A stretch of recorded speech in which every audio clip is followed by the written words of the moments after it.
There was a pretty big gap between the top four and the bottom four in the Atlantic Division last season, based on some moves made by a couple of the bottom four teams. It appears as though that gap has been reduced. On today's episode, I'm looking at a summer edition of the Atlantic Division Power Rankings to look at where the Bruins fit in this current landscape. Let's get into it, shall we? You're Locked On Bruins, your daily podcast on the Boston Bruins. Part of the Locked On Podcast Network, your team every day.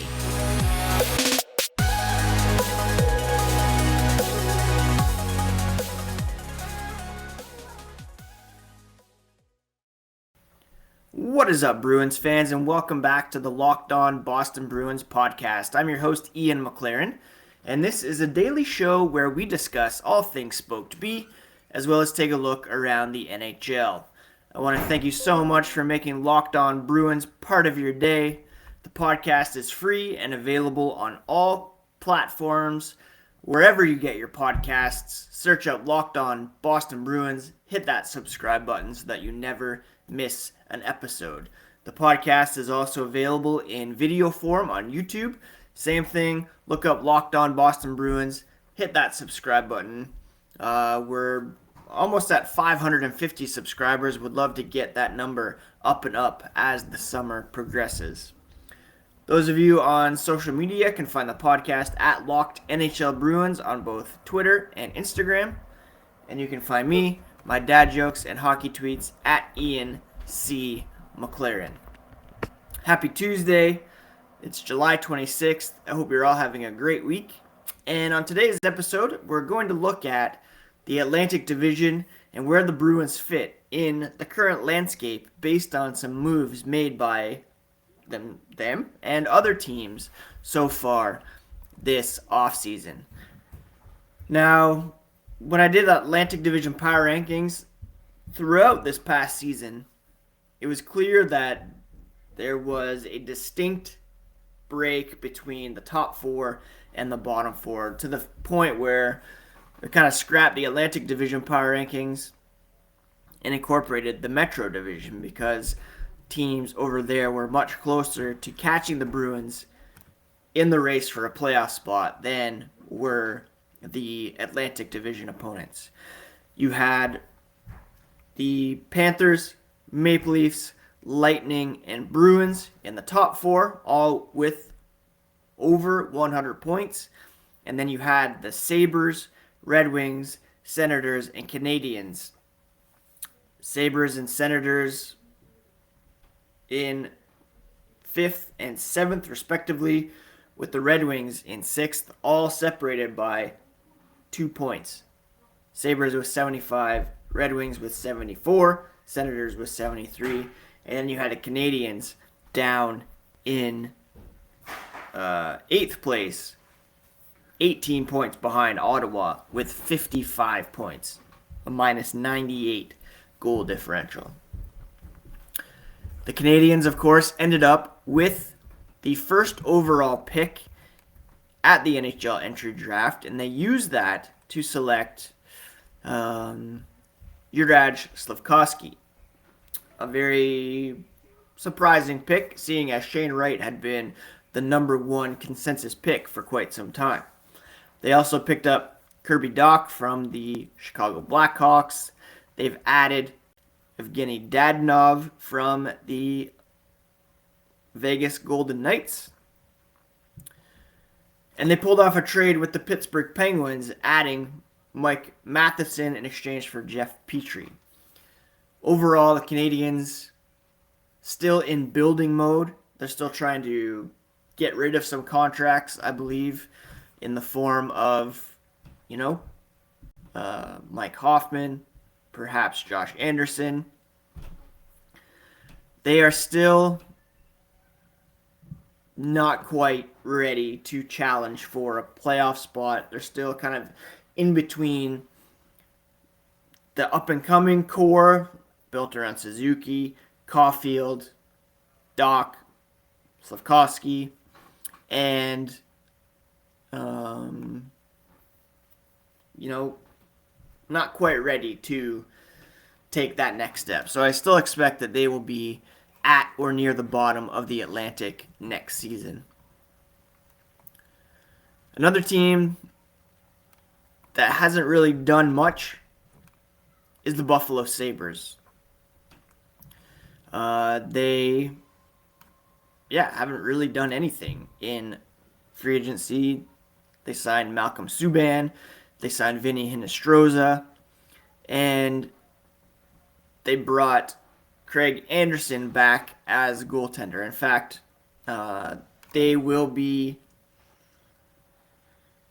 led by a duo of Eric Comrie, who was also signed, and Craig Anderson. Not as much as I love the Anderson family, not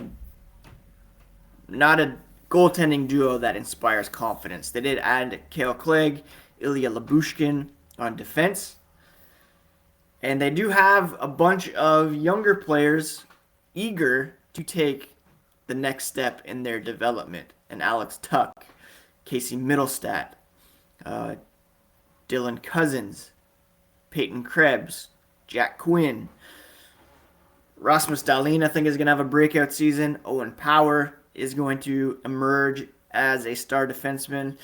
But this team still, again, kind of like Montreal, they have some young, up-and-coming stars, but they're also stuck with some veterans like a Jeff Skinner, Kyle Okposo, still serviceable, but taking up large amounts of cap space, and that's going to hinder them from taking a next step. But that brings us to two teams that have made significant improvements and that could narrow the gap between 5th and 6th place and 4th place in the Atlantic Division. The first of those teams being the Detroit Red Wings. Now there's a caveat here. As we saw with the Bruins last season, they brought in a bunch of new faces and it took some time for them to gel, figure out where everybody fit in the lineup. The Red Wings have brought in Austin Czarnik, David Perron, Dominic Kubelik, Ben Sharat, Oli Mata, Andrew Kopp, as well as Ville Husso to serve as net partner with Alex Nedeljkovic. They join a core of Dylan Larkin. Andrew Kopp was also signed. Jacob Vrana, Tyler Bertuzzi, David Perron. Some really good pieces that Detroit has in the mix. Whether or not they're the right fit for one another, you have Ben Sharat as your top paid defenseman. He was listed this morning in The Athletic as having one of the worst contracts in the NHL. He's only being paid $4.75, but that just shows you how much his value is skewed.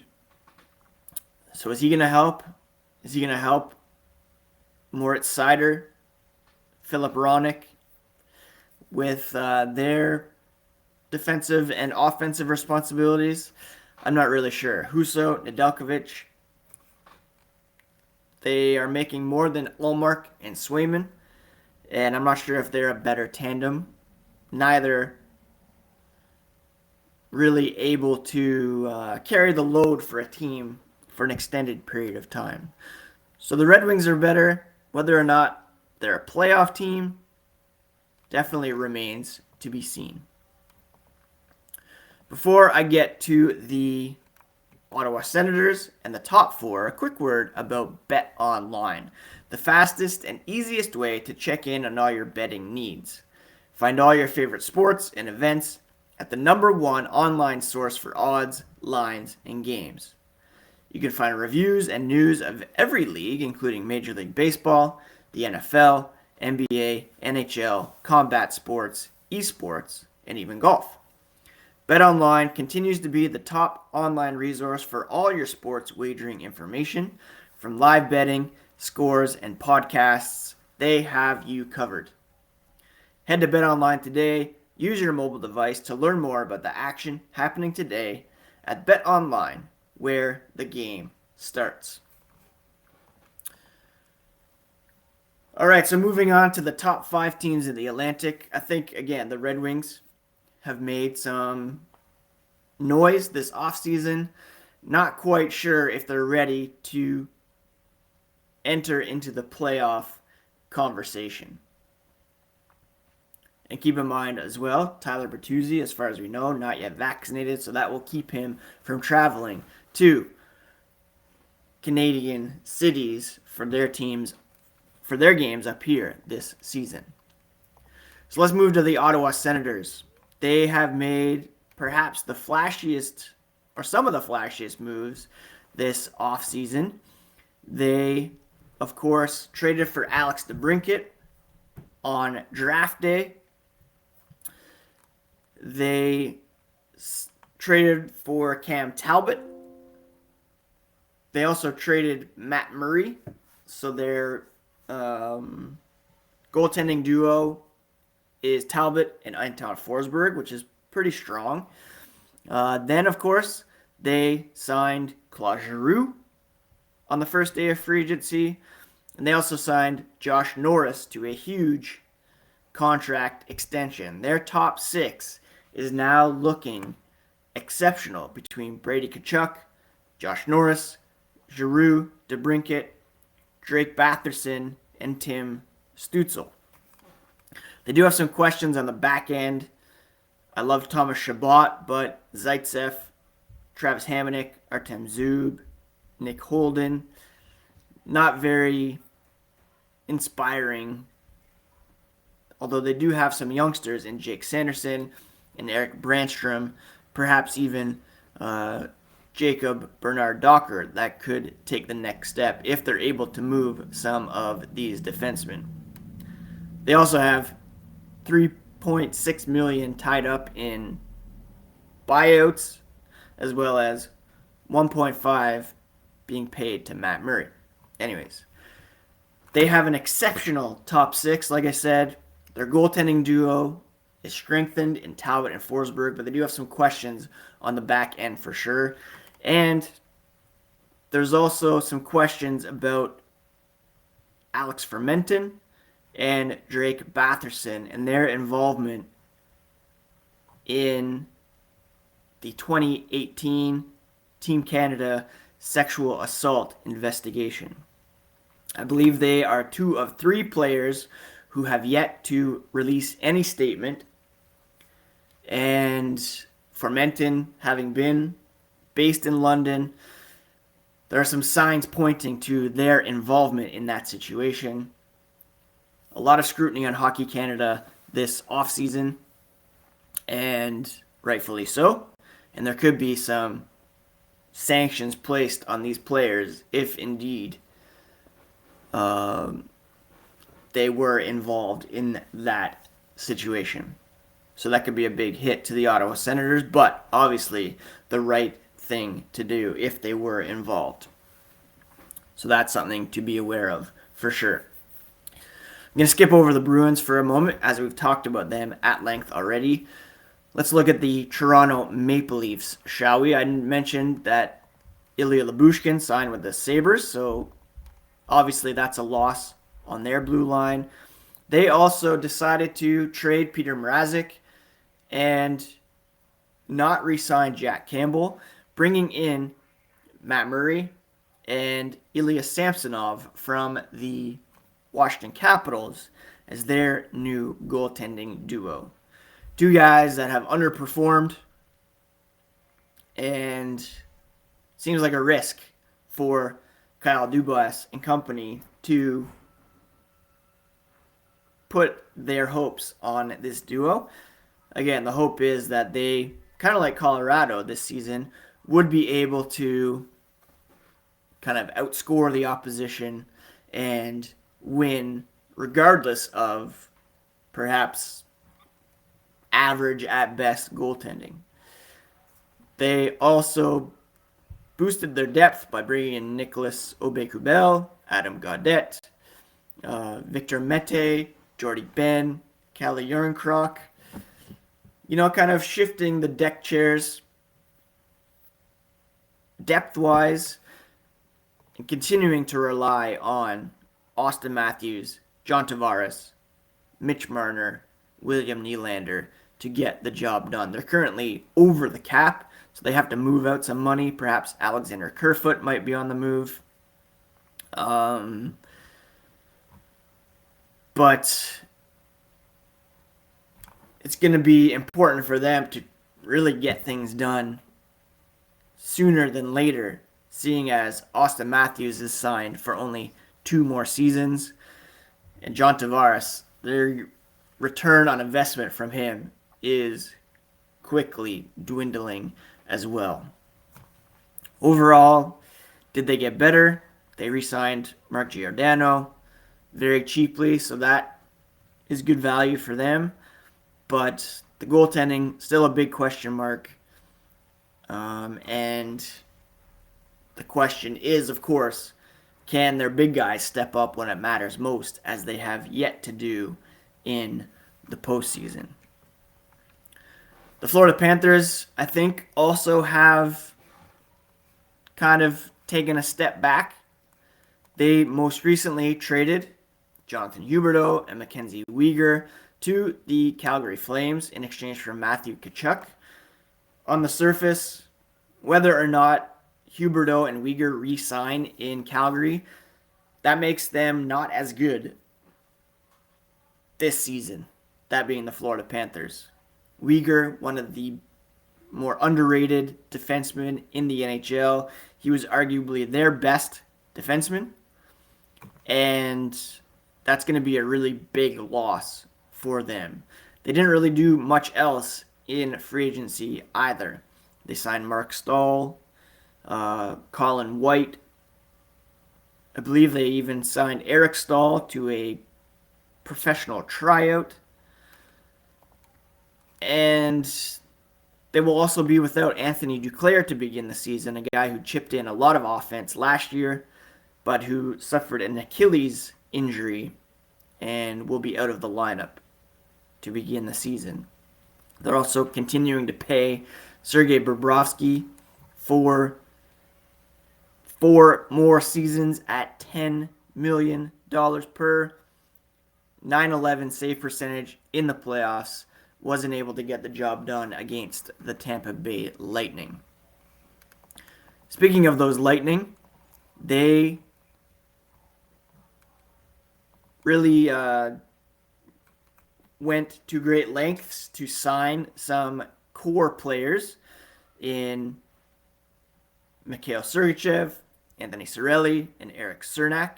They brought Vladislav Nemestikov back to shore up their forward depth, which took a hit when Andre Palat left and signed with the New Jersey Devils.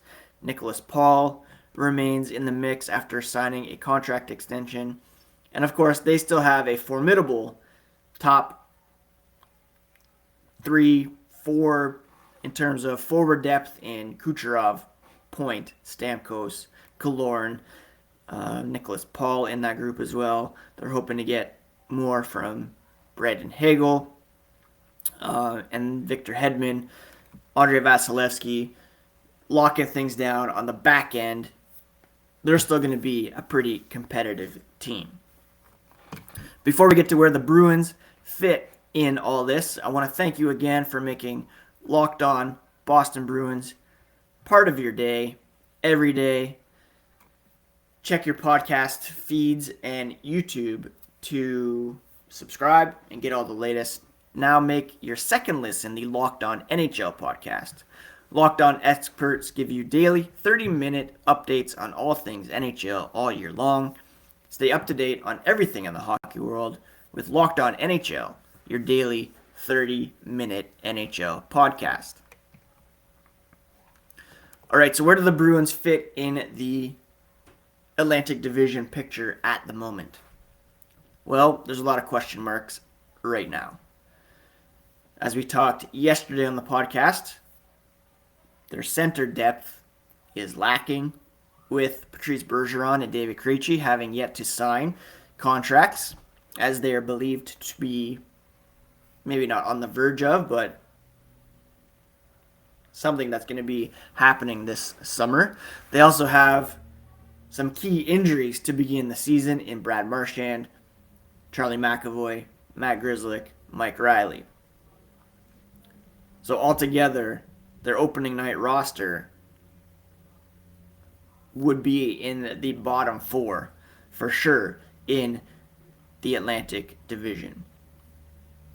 What will be key is Jim Montgomery coming in, trying to get the most out of some younger guys, trying to re-energize some veterans like a Nick Foligno perhaps, incorporating Pavel Zacha into the lineup. Hopefully he can fill some of the void left by Brad Marchand. Just keep this team afloat until December 1st when some of these guys are expected to be back in the lineup. I should mention, of course, that the Florida Panthers have a new head coach in Paul Maurice. So their kind of offensive approach under Andrew Brunette may be tempered a bit as Maurice preaches a new, more defensively responsible game. So that could take some adjustment. The Red Wings also have a new head coach in Derek Lalonde, so there'll be an adjustment period there as well. So for the Bruins to remain in the top four, they need to withstand these early injuries. They certainly need Bergeron and Krejci in the lineup. They need Jake DeBrusk to continue to score. And they need some younger guys like a Jack Stanika, Trent Frederick, Oscar Steen, Mark McLaughlin perhaps, Fabian Lysell maybe, to step up and help carry the load early on. Are the Bruins still a playoff team? Again, that depends on whether or not Bergeron and Krejci are back, or Bergeron at least. If those two aren't in the mix, especially Bergeron, then the Bruins will be in serious trouble. With those two guys back, with everyone healthy, and if they can stay afloat over the first couple, 6 weeks or so, then they should be okay. Some of that depends on the Metro division as well, where we've seen teams take a step back. We've seen teams trying to take steps forward. Johnny Gaudreau in Columbus. But when it comes to the Atlantic division, I still see Montreal, Buffalo near the bottom. Detroit, Ottawa definitely making positive steps forward. Ottawa especially. Boston could take a step back. I think Florida is going to take a step back. Toronto depends on whether or not they can get sufficient goaltending. In Tampa Bay, despite losing Andre Palat, they still remain the class of the division in my mind after advancing to the Stanley Cup Final for the third straight year, 2 championships recently.